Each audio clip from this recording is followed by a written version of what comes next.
Hi everybody, back with another video. This time I am making our supper for tonight, and it's going to be shepherd's pie. We haven't had shepherd's pie in a hot minute, so I thought, hey, why not? Something that would be good right about now. Something comforting, because it's a little bit colder today than it has been all week, so let's get started. We're going to make the sauce, if you will, for the green bean layer. We're going to start out with a tall can of the cream of mushroom soup. Whatever brand you use, that's fine. So we're going to stick the whole thing in there.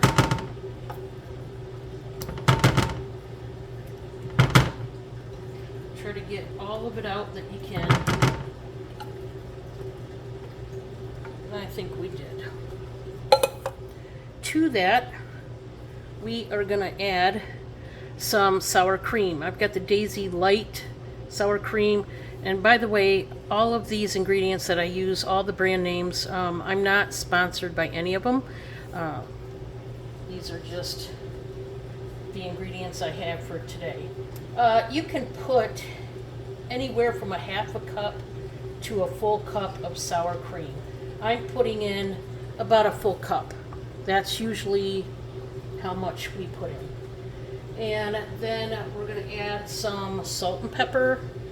I've got about a teaspoon of each.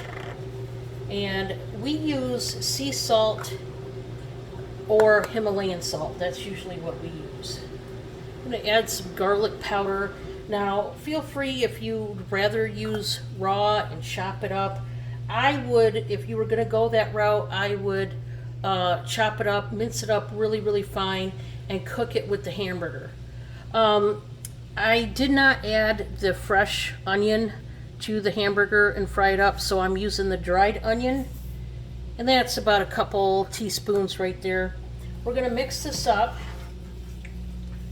and then there's a couple different ways that you could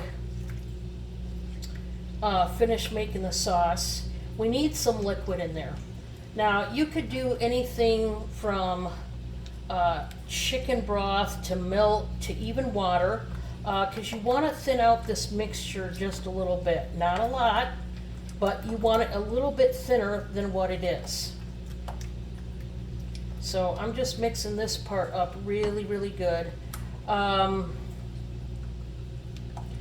For me, this time around, I'm going to use milk. Normally, I would use broth, beef or chicken, because either works. But in this scenario, I'm using the milk. So I'm going to do about a half a cup. You don't want to overdo it. Go little by little. I would start with a half a cup and go to where you like it, the consistency of this mixture, okay? I'm not going to need any more than this. That was about a half a cup to 3/4 of a cup, I would say. I'm probably, I might add a touch more, just a little bit more. I think that's good there. Yeah. You don't want it totally runny. You still want it thick enough, okay? Now, I've got some canned green beans. I had what was in the pantry, so I've got Del Monte, and then I've got a Green Giant one. Do 4 of these cans and drain them, okay? 4. 1, 2, 3, and 4. We like quite a bit of green beans, so that's what we're doing. And we're just going to fold that into the mixture.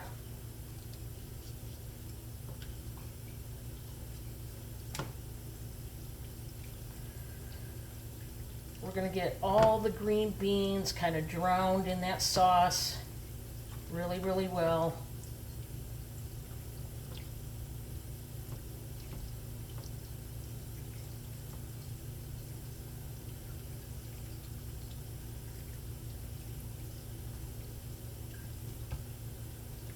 Okay, now I added the powdered seasonings in that mixture. It's probably better to add it to the ground beef if you want to know the truth. I'm not going to add any more seasonings to this layer because I'm going to mix it right in there and combine it all together. So I've got some ground hamburger that's already been cooked up. We're going to finish folding this in. We're not going to do like a separate layer. We're going to mix it in really well, get it all combined. And I would say I've got an 11 by 13 pan. I would say 2 pounds of hamburger. I've probably got about 3 pounds in this dish right now. I would say about 3 pounds. We could have went with probably 2 or 2.5, but you know, it's all good. We're carnivores, so we like the meat. All right, so yeah, that looks about right. Okay, now we're not finished yet. I have went ahead and boiled potatoes, got them mashed up, got salt and pepper and garlic powder in here. We did have all those same ingredients, the spices, into the other mixture. We also have to, you know, spice up the potatoes. So we've got all that, but we are also going to add some fresh chives.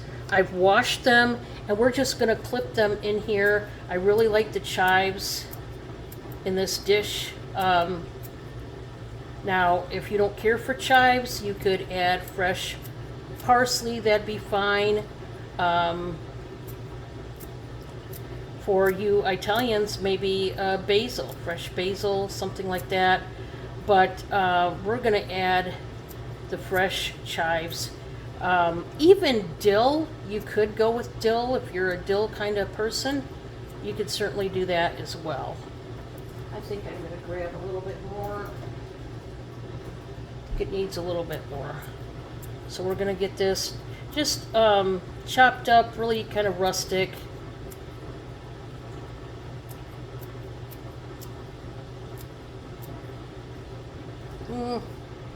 I still think I want a little bit more.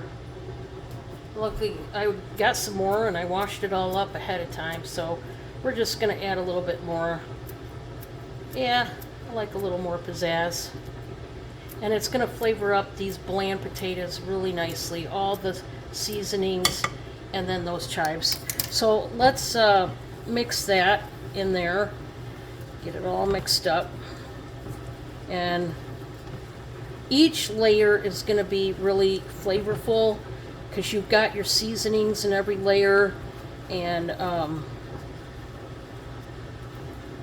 it's not going to be bland at all, which is what you want. A lot of people, when they make like a green bean casserole, they don't use the sour cream. I always put sour cream and garlic and salt and pepper in mine. I like my green bean casserole really flavored well. So this is basically green bean casserole on steroids, basically. All right, we've got that all combined in there. You can see the chive.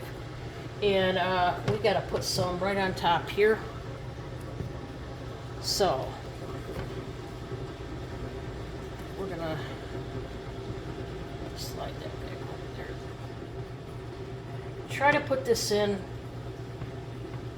pretty well and level. Just dump it in. A lot of potatoes.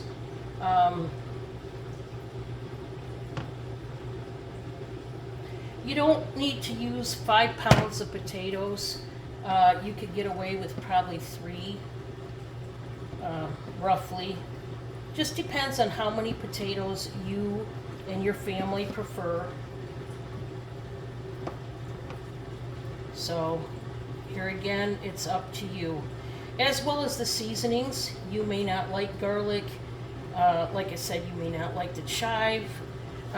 You can add other ingredients and spices to your liking. But this is what we like. This is what we do in our family. So certainly do the same thing for yours.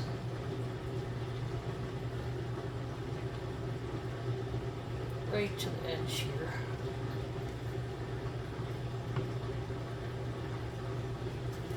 Almost done, guys. This is so good already.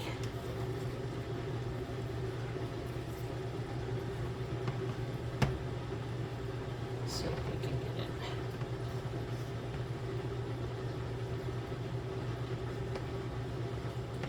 Not totally level, a little bit more rustic, but we're leveling it as nicely as we can.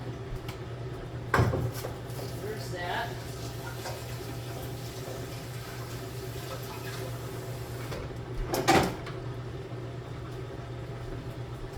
Okay. Kind of running over here, so we're going to fix that. All right. There we go. Now, if you thought that we were done, no, we are not. We're not done. We got one thing to add, really important, and that is the shredded cheese. This is a more rustic shredding that I did, rather, because I had bought a block of cheese and I didn't realize I bought the sliced cheese. So, yeah, a little more rustic on the grating. I hand grated this myself. You can just make it easier on yourself and grab a package of pre-shredded cheese. That'd be fine.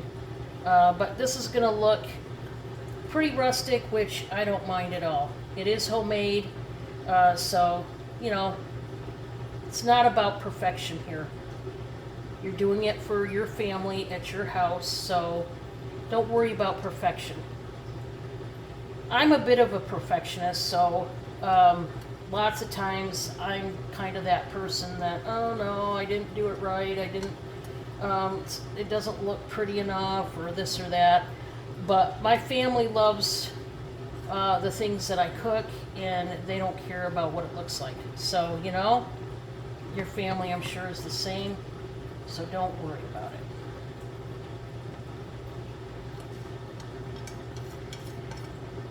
And there it is. Oh yeah. This is going to be so good. All right. So, try to pick this up for you.